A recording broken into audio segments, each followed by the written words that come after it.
ఎవరికి వ్యతిరేకం కాదు. మీకు జరిగిన అన్యాయాన్ని సరిదిద్దే ప్రయత్నం ఇది. ఈ సరిదిద్దే ప్రయత్నం చట్టపరంగా న్యాయపరంగా సుప్రీంకోర్టు నుంచి మొదలు పెడితే వన్ మ్యాన్ కమిషన్ వరకు మీ పట్ల సానుభూతితో ఉండడం, ప్రధానంగా కాంగ్రెస్ పార్టీ రాహుల్ గాంధీ గారు ఎట్టి పరిస్థితుల చేయాలన్న ఆలోచన ఉండడం, దాన్ని వేగంగా నేనున్నా కాబట్టి మీకు అమలు చేసిన.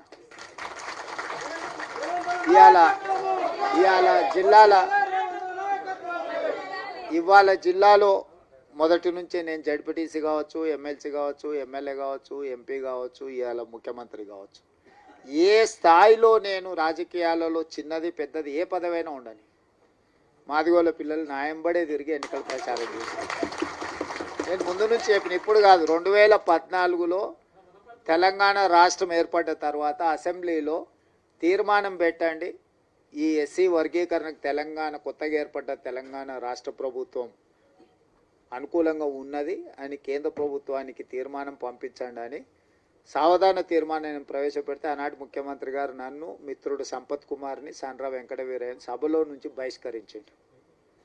మేము పెట్టిన తీర్మానమే విధులేని పరిస్థితిలో సభ ఏకగ్రీవంగా ఆమోదించాల్సిన పరిస్థితి వచ్చింది. ఆనాడు అఖిలపక్షాన్ని తీసుకెళ్తాను, మళ్ళీ ఎన్నడూ తీసుకెళ్ళాలి. సరే, మీరు కొంతకాలం ఓపికగా చూసిర్రు, అవకాశం ఇచ్చిండ్రు, మీకు సహనం ఓపిక ఎక్కువ. మీరు 10 ఏళ్ళు అవకాశం ఇచ్చుకుంటే ఈరోజు రేపు ఈ సంవత్సరం వచ్చే సంవత్సరం ఆపై సంవత్సరం జరగకపోతుందా అని ఎదురు చూసిర్రు. ఇక 10 ఏళ్లలో మీ సమస్యకు పరిష్కారం కాకపోతే ఈ సమస్యకు పరిష్కారం ఉన్నోళ్ళని దించడమే అని మీరు భావించిండ్రు.